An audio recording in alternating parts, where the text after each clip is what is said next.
All right, and I'm hearing less pings. So, due to time, without further ado, let's go ahead and kick things off with opening remarks from our Principal Deputy Undersecretary for Infrastructure, Dr. Kathleen Hogan. Dr. Hogan, I'll toss it over to you. Thank you. Well, good afternoon, morning, and happy Wednesday to wherever you are joining us from today. As Aaron said, I'm Dr. Hogan, and I'm really proud to be the Principal Deputy Undersecretary here at the U.S. Department of Energy.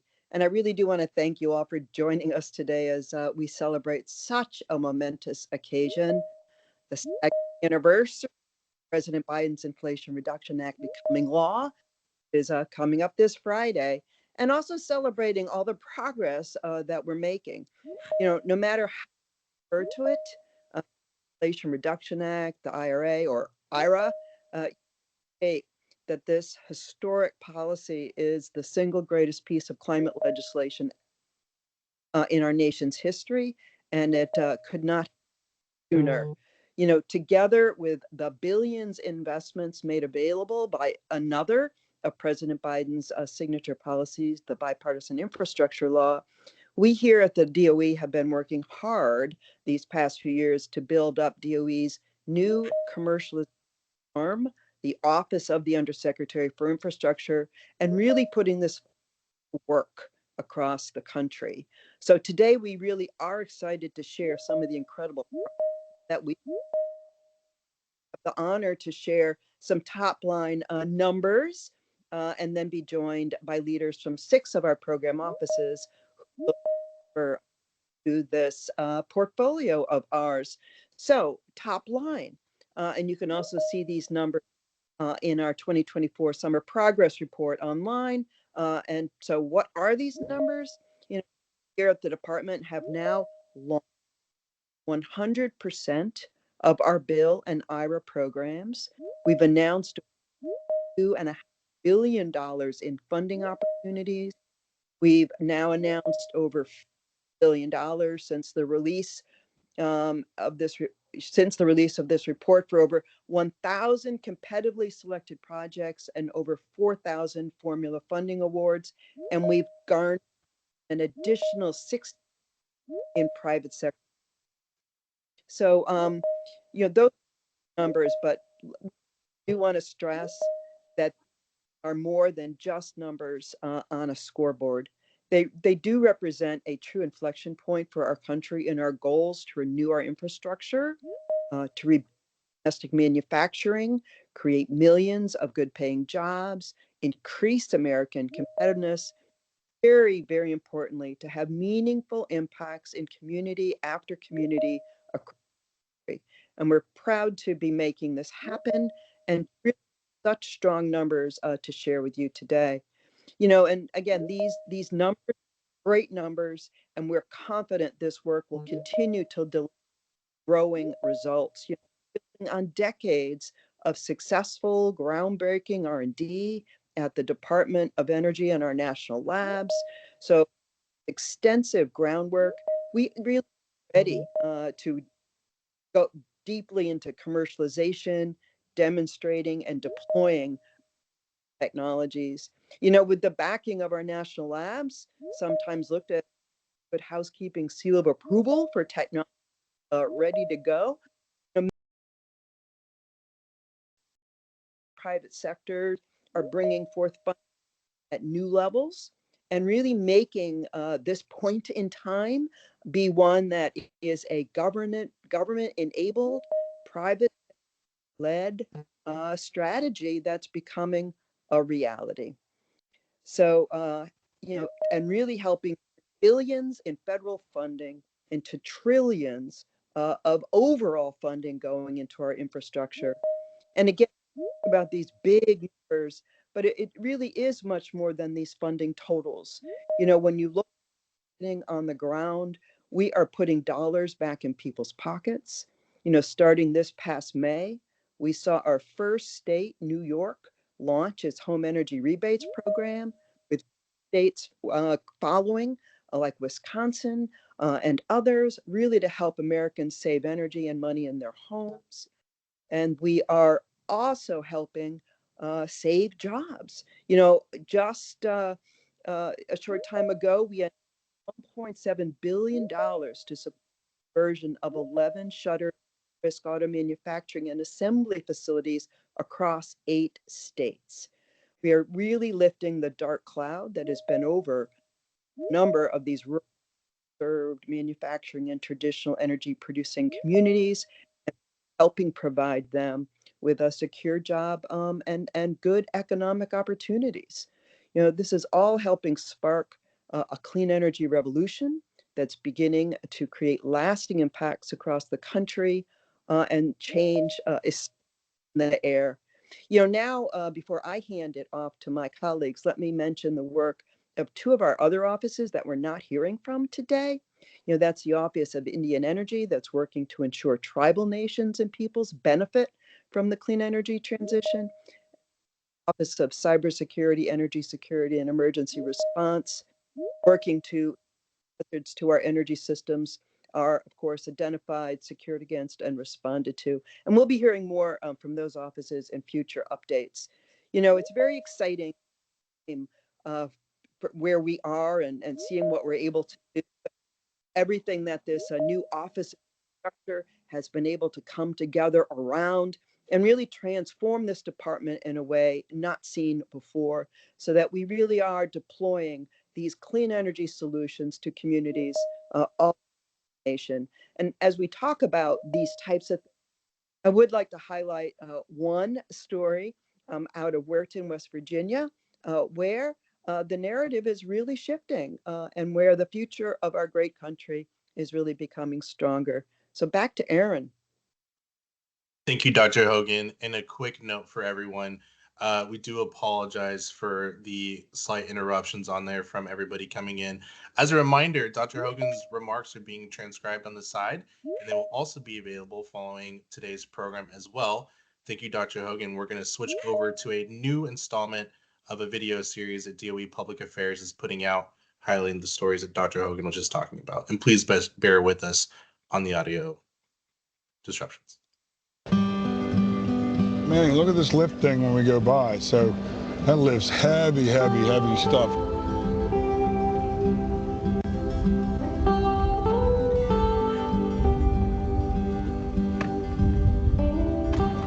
Turn around the back. So that building, the Union Trades built that. We built it from top to bottom. Form Energy came to us, got a lot of union contractors. What they'll do is they'll make batteries out of iron ore, so that's what that plant's going to supply, is batteries for housing, for windmills. Does that make sense? Yeah.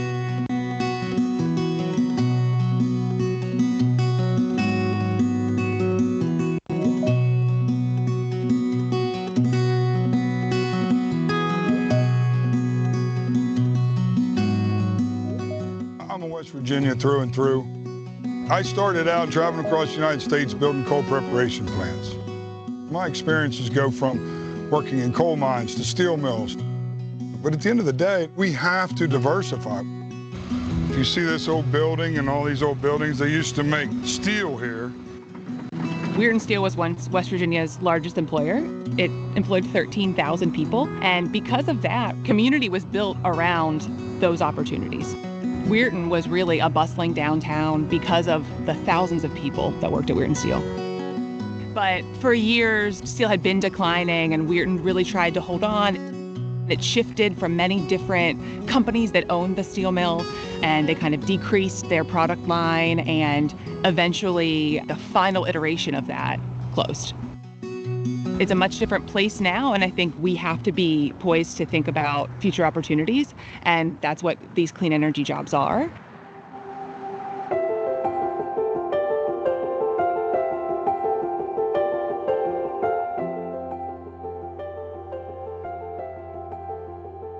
There are 2 big ways the government is helping companies like Form scale and scale fast. On one side, grant funding, and we're already seeing some benefit from that.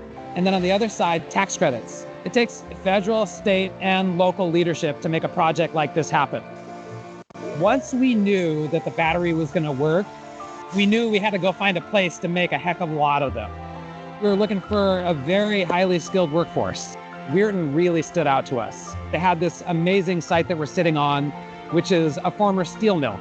And then it also had this community of people that know how to make things out of iron and steel and have been doing it for generations. Right as the mill was shutting down, sitting on my grandfather's porch on Ware Avenue, didn't know what was going to happen. And when I heard about this, I knew that this is a great opportunity to work on the same grounds that my whole family came from. What drew me is to take me back into happy times. I can think in my mind of a family where everybody worked right up this road right here. Feels like I'm part of the old culture. The most exciting and fulfilling parts of the journey has been the demand for the jobs that we're creating. The average wage in this factory is going to be over $63,000 per person. These are going to be good paying jobs that we're going to offer to the community of Weirton. Economists tell us that every single one of them will make another 2 in the community. To see this new energy and all this new stuff is just awesome, because it's new technology, new things. We're learning as we go along, and we're always ready to meet the demands. Look at the size of that sign, man. Look, Forum Energy. Look at the size of it. That's huge. That's bigger than your bedroom. After this investment and after these new jobs are here, I'm so excited to see how catalytic that will be for this region, because those jobs will breathe a little bit of life, I think, into a community, into a region that has been waiting for this.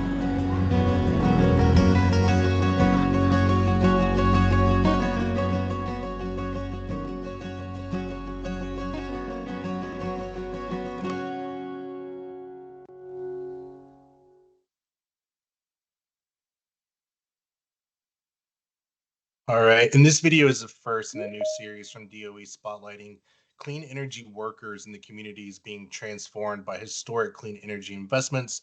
The full video, A New Iron Age, can be found on the department's YouTube channel.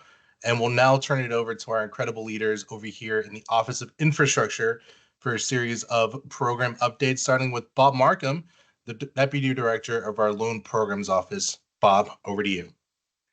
Thank you, Aaron. And thank you all for joining today. I'm Bob Markham, as Aaron mentioned, the Deputy Director of the Loan Programs Office. Since our first project loans in 2009, the Loan Programs Office, or LPO, has provided debt for the private sector to finance the deployment of innovative technologies when commercial banks have been either unable or unwilling. As with so much of the Department of Energy, the Inflation Reduction Act really broadened our mission to allow us to more effectively catalyze a clean energy economy that's private sector led and government enabled. LPO is considered the Office of the Undersecretary of Infrastructure's primary tool for the deployment of clean energy projects to market, in contrast with the demonstration programs you'll hear more about later. Because of the IRA, the LPO of today is DOE's interface with private sector companies building real-world clean energy projects, decarbonizing existing infrastructure, and onshoring manufacturing of the advanced technologies we need to reach net zero. The IRA expanded our ability across existing loan programs to lend by approximately $100 billion. Among other programmatic changes, it also created an all-new Energy Infrastructure Reinvestment Program, the 1706 program, to lend approximately $60 billion to retool, repower, repurpose, or replace energy infrastructure that has ceased operations, or to improve the efficiency of infrastructure that's currently operating. On this slide, you see the expected impact from the announcements we've made since President Biden signed the IRA. Over $25 billion of new loans announced so far. To focus on one important key takeaway here, the jobs our projects announced to date are estimated to support include over 16,000 construction jobs and nearly 20,000 permanent prevailing wage jobs spread across 13 states and Puerto Rico. These are not just a byproduct of our efforts alone.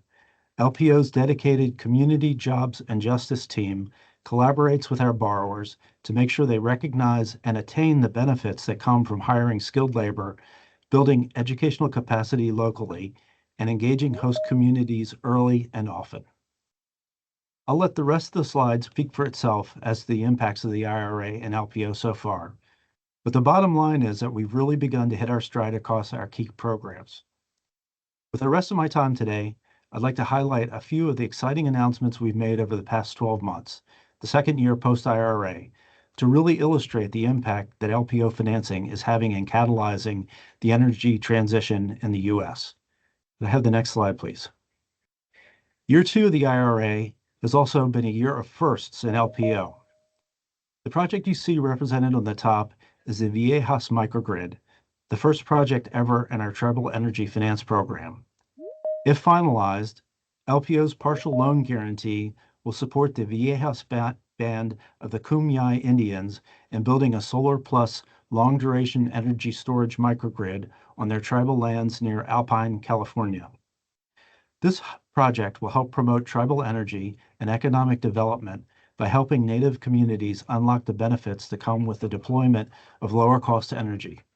In the case of the Kumeyaay, this will take the shape of the tribe redirecting their freed-up additional resources towards investments in infrastructure maintenance, operation of the fire department, tribal cultural and educational programs, and other tribal member services. The other two you see on the lower half of this screen, Holtec Palisades and Project Marahu, were the first and second announcements of their program ever, the IRA created 1706 program I mentioned at the top. I mentioned Holtec Palisades not only because it was the first announcement in the program, but also the first recommissioning of a shutdown nuclear power plant ever in the United States. It's a perfect case of how, with the right blend of support, we're able to do big things in this country while also supporting economic revitalization in energy communities and helping workers benefit from the growing clean energy economy. And finally, because it's personally meaningful to me, I'd like to end by highlighting one last project, Project Marahu in Puerto Rico. LPO is supporting Secretary Granholm's Grid Recovery and Modernization Task Force in Puerto Rico, helping the island's power grid to recover from the devastation of recent hurricanes. LPO financing supports utility-scale solar PV and battery energy storage projects in Guayama and Salinas, with others to come, that will eventually replace coal-fired generation while also lowering the cost of energy to the island's citizens. With that, I'd like to close there and say thanks to you for your attention and to my DOE colleagues for allowing us time to share an update with you today. After the IRA passed, LPO really took care to make sure that we're setting ourselves up for success. And I hope most of you will agree that 2 years later, we're really starting to see those efforts pay off. And now I'll pass it back to Aaron to introduce our next speaker. Thank you. Thank you, Bob. We appreciate it. And now we're going to head over to a program that has been helping the federal government lead by example for over 50 years and is now part of our new vertical here in the Office of Infrastructure, the Federal Energy Management Program. I'm now going to toss it over to Mary Sodos, the Director of FEMP. Mary? Great. Good afternoon.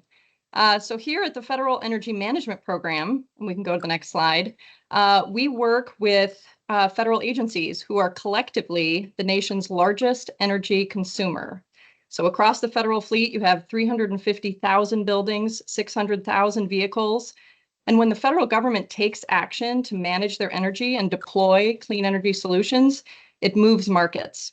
And perhaps even more impactfully, its models and approaches can be replicated at the state and local level, and even with the private sector.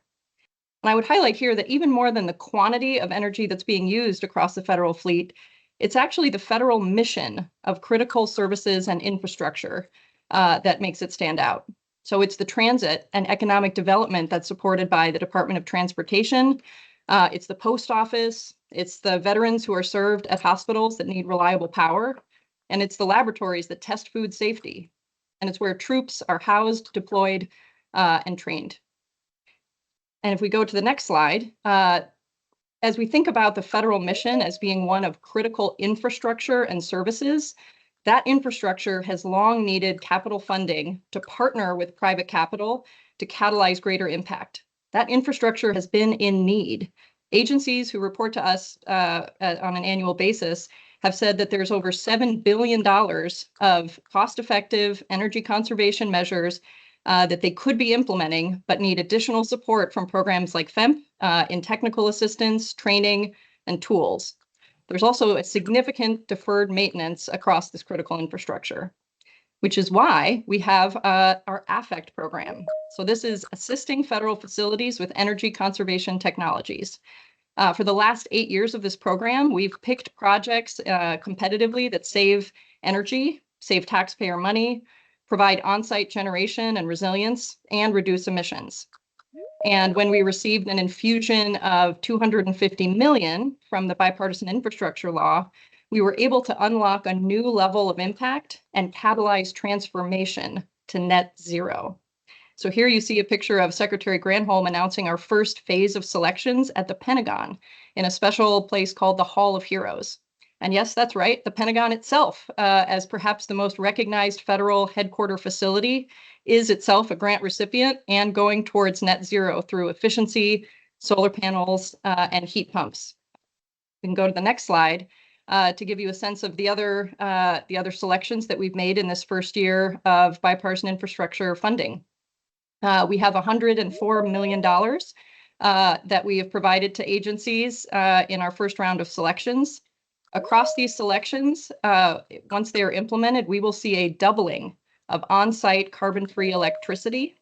And as I mentioned before, a partnership with the private sector so that for every dollar that we're investing in these projects, there's also private investment in the order of $5.35 for every federal dollar in the form of performance contracting. So that means that that agencies also have the assurance that the quality of services that they're receiving are performing at a high level.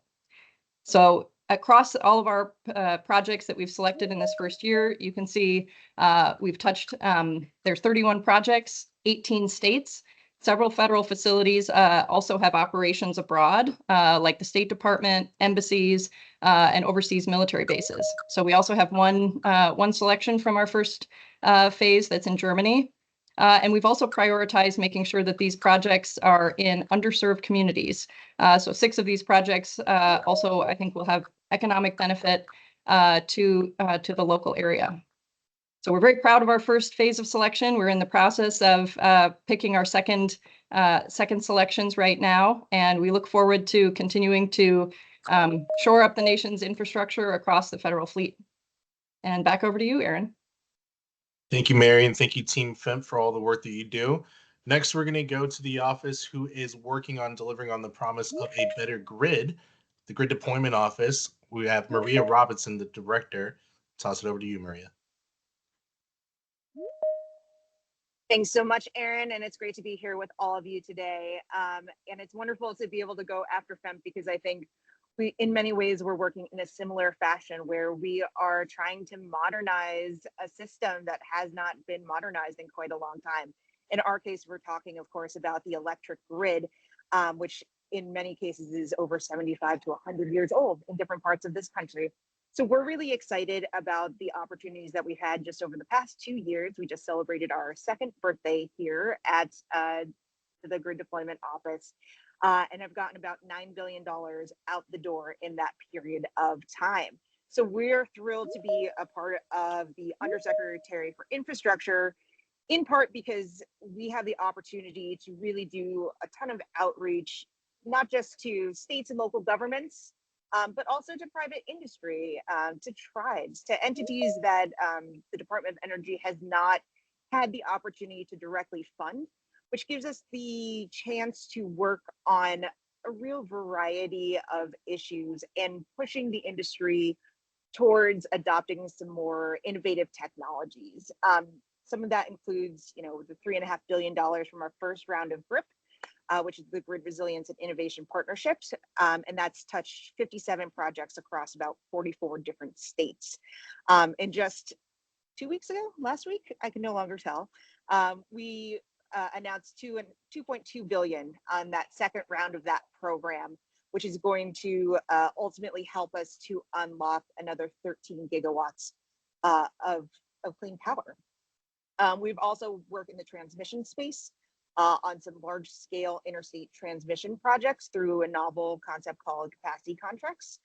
And one of the areas that doesn't get as much attention in the papers, but is incredibly important, are formula grants that go out And to date, that's $800 million across 48 states, 178 tribes, 5 territories, and of course, the Great District of Columbia. And that gives all those states and governments the opportunity to implement grid needs that they see in their own system without it being specified by the federal government. On the next slide, we have some other great opportunities here through our mechanisms that aren't necessarily directly funding, but I think really touch people's lives in a real way, right? When we think about the grid, sometimes we can get a little lost in some of these issues around siting and permitting challenges, and can get very policy focused, but really making sure that we are grounding ourselves in the reality that so many people require electricity, not just for everyday functions such as banking, but also need it in order to live for medical reasons. So all of the work that we're doing here, even as arcane as some of the siting and permitting efforts that we are embarking on, are having an impact on people's lives every day. When it comes to sort of direct impact for folks who live in municipalities that are likely to have a transmission line in it over the next couple of years, we have provided over $350 million for 20 different projects across 16 states for the Transmission Siting and Economic Development Grants Program. And that's really exciting to see small municipalities starting to embrace transmission and also able to see the direct impacts of economic development in their towns and cities right away. And so in addition to all of the funding, which everyone is of course excited about, we've also finalized a federal rule to establish a coordinated interagency transmission program that allows the Department of Energy to speed up transmission permitting, and finalized a whole new program around national interest electric transmission corridors and designations, and have announced a preliminary list. So our hope is that the work that we're doing here at the Grid Deployment Office is helping to catalyze all the other work that is going on throughout the Department of Energy, and in particular here at the Undersecretary of Infrastructure level. Back to you, Aaron. Thank you, Maria, and thank you to Team GDO for taking on all of that work. One of the benefits of Bill and IRA is that we are able to tackle some issues that haven't seen the amount of investments available in past years. One of those offices who has taken this on is the Office of Clean Energy Demonstrations.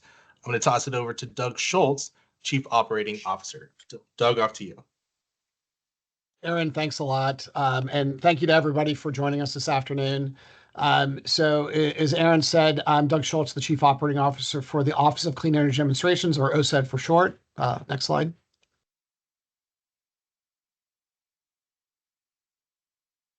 So as you can see from this map, the Office of Clean Energy Demonstrations is investing in clean energy technologies across America.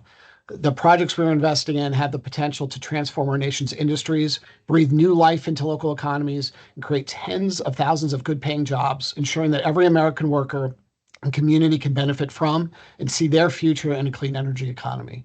Next slide. The technologies OCED is investing in have game-changing potential. OCED manages a $25+ billion demonstration portfolio of projects that include clean hydrogen, carbon management, advanced nuclear reactors, long-duration energy storage, and other industrial decarbonization technologies. As of this month, OCED has selected projects in 43 states, and we're still not done. We're now issuing our first official project awards, totaling roughly $190 million in funding for over 22 projects across our portfolio, kicking off activities for phase one of our multi-phase approach for projects in hydrogen, long-duration energy storage, direct air capture, and then carbon capture demonstration projects. We've also selected more than 39 tribal nations and communities to receive awards and grants as part of our rural and remote portfolio. Our projects have real impact and reach a geographically, economically, and culturally diverse group of communities and businesses across America. From large companies to small businesses, cooperatives, OCED is investing in a diverse array of selectees to demonstrate the power of clean energy technologies. Next slide. And here are a few examples of how OCED funding will impact communities across the country. We're delivering clean energy upgrades to school children in Selma, Alabama. Through our energy improvements in rural or rural communities, or ERA for short, OSED is providing $5 million to the Dallas County, Alabama Board of Education in historic Selma to retrofit up to 9 K-12 schools across the district, many of which were constructed in the 1950s, to increase energy efficiency and lower energy costs by providing rooftop solar power, upgrading HVAC units, lighting systems, and building control with smart energy efficient technologies. These upgrades will help remedy air quality issues, improve comfort and health conditions, and support better learning environments for thousands of K-12 students. We're also creating thousands of new jobs to build America's new clean hydrogen economy. As part of our regional hydrogen hubs program, the California Hydrogen Hub will create an estimated 200,000 jobs in California over the life of the hub, serving as a blueprint for skilled hydrogen workforce. The California Hydrogen Hub is partnering with local and minority-owned businesses, minority-serving institutions, and organizations helping workers facing employment barriers to ensure economic benefits and quality jobs are available to underrepresented groups. The hub also plans to use hydrogen to provide backup power to community well water pumps to ensure clean drinking water during power outages through a partnership with the Rincon Band of Luiseno Indians. And last but not least, we are decarbonizing food production in America's heartland, one mac and cheese at a time. Thanks to funding through OSED's Industrial Demonstration Program, or IDP, Kraft Heinz plans to upgrade, electrify, and decarbonize food production at 10 facilities nationwide, including in Holland, Michigan, where they produce their famous mac and cheese. It takes a whole lot of heat to dry all that macaroni, which produces a whole lot of emissions. This project will employ clean tech like heat pumps, electric heaters, and electric boilers to slash those emissions 99%. And this is only the beginning, so look forward to coming back and updating you later this year on how we continue to move things forward. So back to you, Aaron. Thank you, Doug. One mac and cheese at a time. Love it. Another promise of Bipartisan Infrastructure Law and the Inflation Reduction Act is rebuilding American manufacturing and strengthening our energy supply chains. And it just so happens our Office of Manufacturing and Energy Supply Chains is leading the way on this front. We have our Director of MESC, Julia Sardo, on. Julia, over to you. Thanks so much, Aaron. Good morning, good afternoon, everyone. My name is Julia Sardo, and I am the Director of the Office of Manufacturing and Energy Supply Chains, or MESC. MESC plays a unique role within DOE.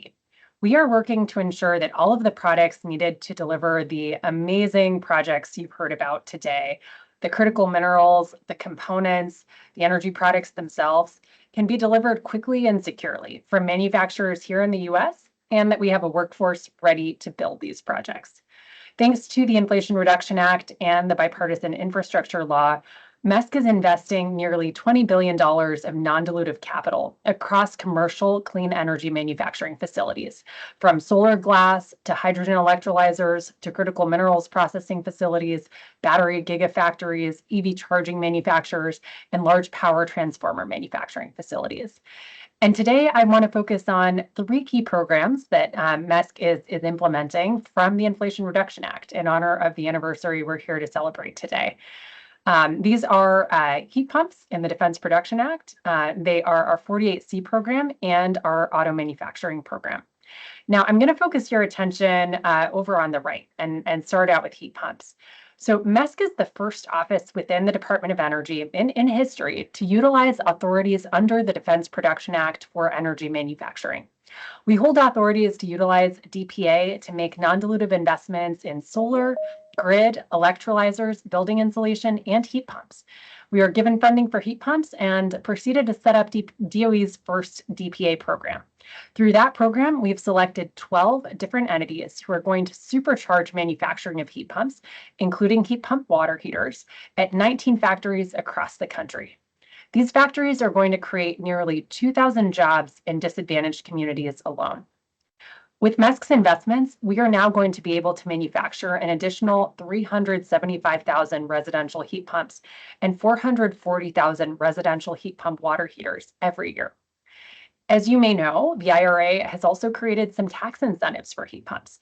Shortly, you're going to hear from my colleague at SCEP on their rebate programs, which provide support to low-income communities for energy efficiency upgrades and appliances, including heat pumps. Heat pumps have a great business case in themselves, but do require an upfront investment, which DOE rebate programs really help alleviate. And just last year, we saw the demand that resulted. Nearly 375,000 American families took advantage of the credit for heat pumps and for heat pump water heaters and proceeded to purchase one of these systems. So this is really a great example of how MESC is integral to the broader goals of DOE and the IRA in supplying those key energy products and infrastructure to meet the demand that we're seeing in the economy. Now, speaking of tax incentives, a second program I'll highlight is that MESC is partnering with the IRS to implement one of the largest competitive tax credits in history, the Qualifying Advanced Energy Project Credit, which is more colloquially known as 48C. This is a program that actually started out in the Obama era, but has been scaled up 5x in this administration. To date, we've partnered with the IRS to provide nearly $4 billion in tax credits to over 100 manufacturing projects across 35 states for critical minerals, clean energy manufacturing, recycling, and industrial decarbonization. The projects range from things like manufacturing undersea transmission cables, producing critical grid components like transformers, as well as processing advanced lithium products for battery supply chains. Right now, we have underway another $6 billion round of this program that will be announced by the end of the year. So stay tuned. A highlight here is that 40% of these credits, so $4 billion in the total of the $10 billion in credits that we will be allocating, are reserved for projects in historic coal communities, like the community we learned about at the beginning of this program. So MESC continues to invest and really revitalize communities that have helped build the U.S. economy from the beginning. Now, this brings me to the next slide and a program I'm so excited to highlight, our domestic automotive manufacturing conversion program, where we have made nearly $2 billion in investments to support the conversion of 11 existing at-risk manufacturing automotive facilities to help them transition to build and assemble components and vehicles in the electric vehicle supply chain. This program is very special because it has a very specific mission. Not only is it to build up our supply chain like all of MESC's programs, it is also focused on ensuring that we are supporting longstanding automotive communities in that transition to electric vehicles, and that we're retaining and creating high-paying and high-quality jobs in the process. And we are. From our 9 selectees, 100% of which are union facilities represented by the United Steelworkers, United Auto Workers, Diesel Workers Union, and machinists, we will be retaining over 15,000 automotive jobs here in the U.S. while creating a net new 2,900 jobs across 8 states and at 11 factories. These factories and these communities have a deep history, and in total have been operating for an aggregate of 575 years. We couldn't be prouder of the impact this program will have in communities, and we've really seen these facilities serve as the lifeblood for their economies. And so it's so exciting that these facilities are going to continue to drive an American-made future. All in all, this funding is going to enable the production of over 1 million electrified light-duty vehicles and 40,000 electrified trucks and buses per year here in the U.S. upon completion of the projects. We're supporting a wide range of technologies and applications, such as EV passenger vehicle manufacturing in Lansing, Michigan, heavy-duty trucks in Pennsylvania, Virginia, and Maryland, electric school buses made in Georgia, electric motorcycles in York, Pennsylvania, and components like electrical drive modules, electric axle beams, and other upstream supply components in Indiana, Michigan, and Ohio. So it's been a really busy 2 years for MESC. We could not be more excited about the impact that we've had and all the impact that is yet to come. So with that, I will turn to my colleague Ward to tell you about some of those rebates. Thank you, Julia. And then we'll now toss it over to our Office of State and Community Energy Programs, Ward Lentz. Off to you. All right. Thank you, Aaron. Looks like we are in the home stretch and have saved the best office for last, the Office of State and Community Energy Programs, or SCEP. Although I am jealous of the tagline heard earlier of one macaroni and cheese at a time. We'll work on taglines. As I said, my name is Ward Lenz. I'm Deputy Director for State Energy Programs at SCEP. We are the front door of the Department of Energy, reaching every state and territory, community, and neighborhood. We bring high-impact, self-sustaining, clean energy projects to life through energy efficiency investments in your state, local government, and community. I'm going to be highlighting just a few of the many programs we run at SCEP and how you can participate. The first program I wanted to share with you is the $8.8 billion Inflation Reduction Act Home Energy Rebate Program. This program is designed to help states and tribes create rebate programs that lower costs for energy efficiency upgrades, such as qualified water heaters, clothes dryers, cooking appliances, and insulation as examples. The program even supports electrical system upgrades at homes and targets lower income households. All states, territories, and tribes are eligible to participate, and to date, we have already awarded over $1 billion to 10 of the states. We have 22 states, District of Columbia, and 1 tribe have so far applied for full funding, and we expect applications to continue to come in. First, I'd like to share with you today, New York State was the first state to launch the Home Electrification and Appliance Rebate Program in May. More recently, Wisconsin just launched their home efficiency rebates in late July. And on the tribal side, the Penobscot tribe of Maine has completed their application submission, and we look forward to awarding projects. So keep looking out for more awards and state announcements this summer and fall for your states. In addition, towards the bottom of the slide, I wanted to touch base on the workforce and creating jobs. We recognize that in order to get work done on rebates or in other programs, we need to make sure that there's a qualified workforce in place. With that in mind, we announced in March the Training for Residential Energy Contractors Program, or TREC. In that program, states can apply for $40 million in competitive grants in addition to $150 million in formula funding. The focus of this funding is to ensure that we train workers and small contractor firms through workforce development programs so they can properly install those clean energy technologies that we've been talking about.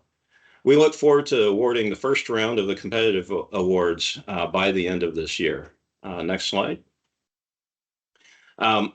Moving to another set of programs, I'd like to highlight an incredible program addressing pressing school infrastructure issues.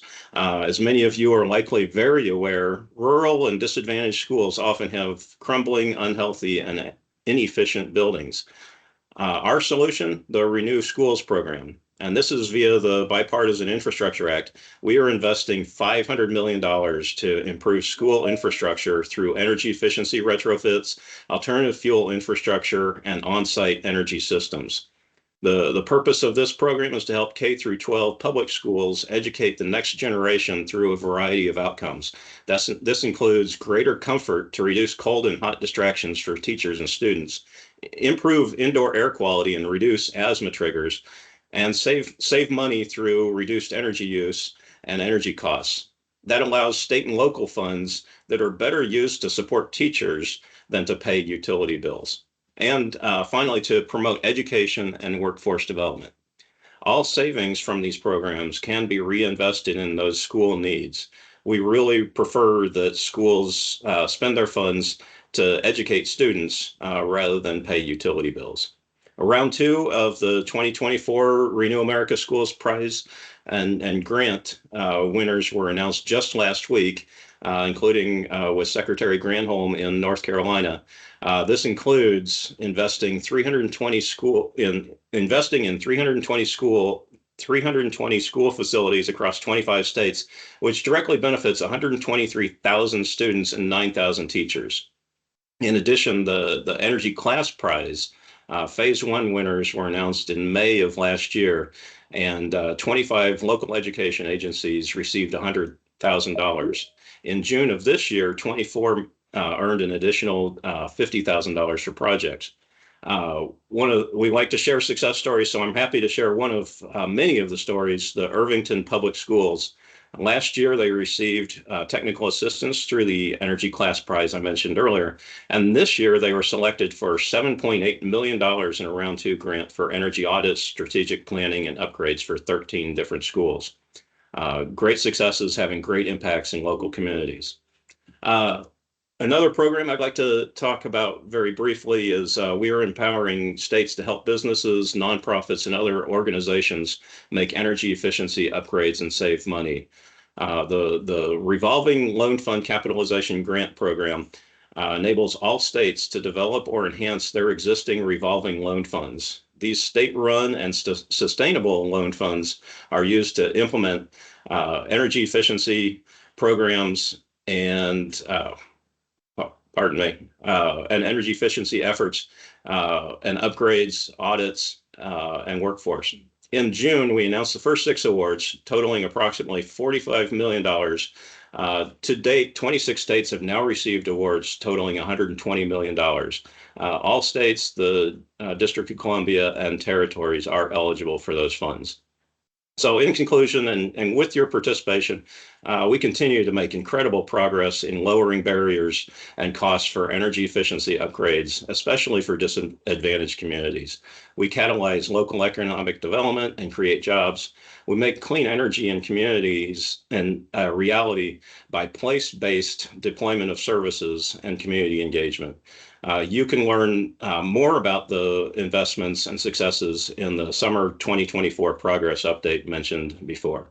Thank you so much for your time, and back to you, Aaron.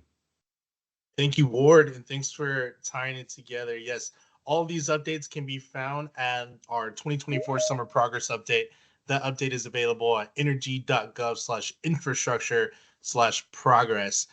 Thank you, Ward, and everyone from Team Infrastructure for providing readouts on these important milestones. And thank you to everyone who joined us today, bearing audio issues. And a reminder that a recording and a transcript will be available soon as well.